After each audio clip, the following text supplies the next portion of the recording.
परमेश्वर के प्रिय लोगों, जय मसीह की। Praise the Lord. प्रभु आपको आशीष दे। एक नए वीडियो में मैं आपका ब्रदर राहुल आपके अपने प्रिय चैनल ब्लेस अप गॉड में स्वागत करता हूँ।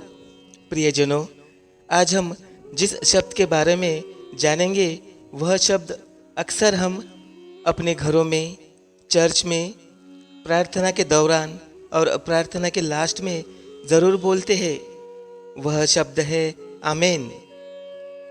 मेरे बहुत से मसीह भाई और बहनों को इस शब्द का अर्थ मालूम होगा, लेकिन कुछ नए मसीह भाई और बहन ऐसे भी होंगे शायद उन्हें इस शब्द की पूरी जानकारी नहीं है। वे प्रार्थना के दौरान और प्रार्थना के अंत में आमीन तो बोलते हैं, लेकिन शायद उनके मन में यह प्रश्न ज़रूर आता होगा कि हम आमीन क्यों बोलते हैं, इस शब्द का मतलब क्या है, यह शब्द हमने कब और कहाँ बोलना चाहिए। तो आइए विस्तार से बाइबल के वचनों के आधार पर आमीन शब्द का सही अर्थ क्या है जानने की कोशिश करते हैं। दोस्तों, मैं जो भी वीडियो आपके लिए बनाता हूँ वह सब बाइबल के वचनों के अनुसार ही बनाता हूँ।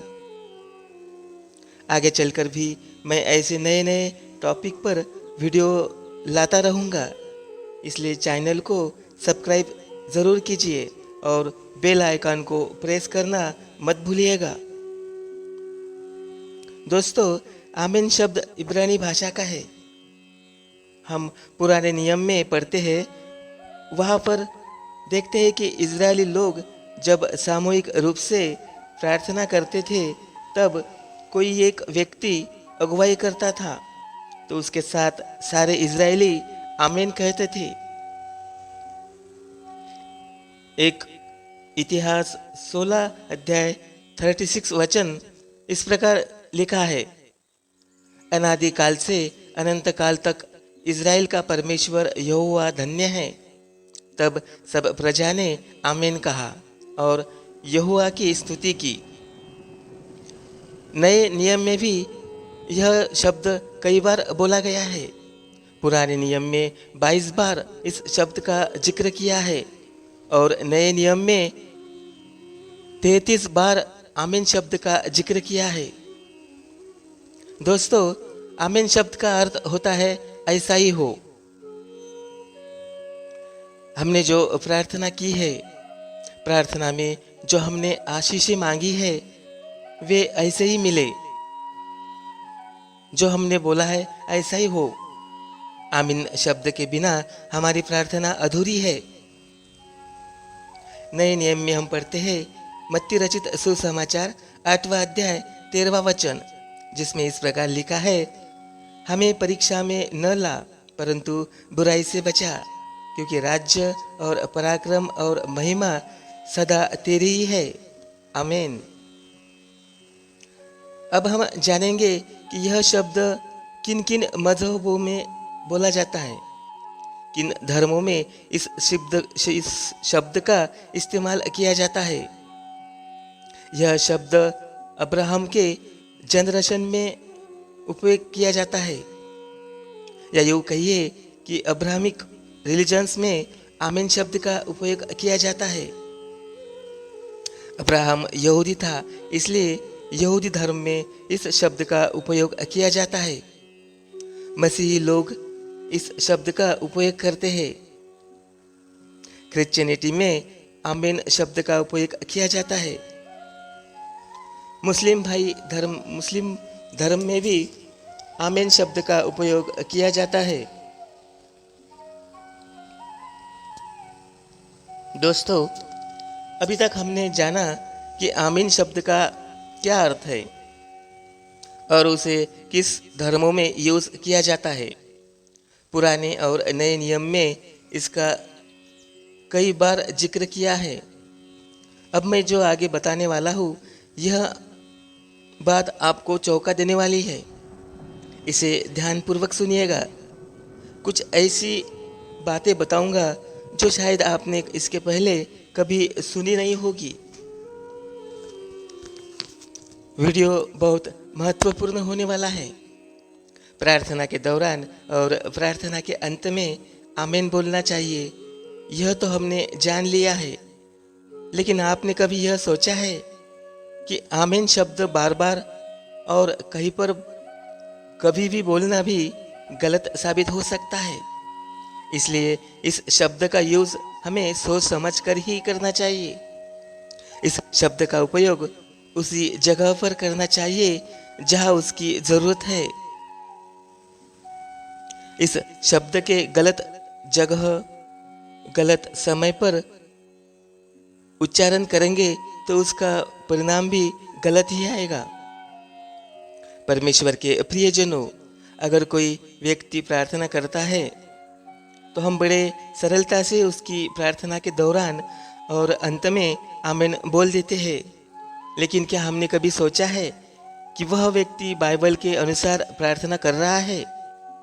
वह किस प्रकार प्रार्थना कर रहा है?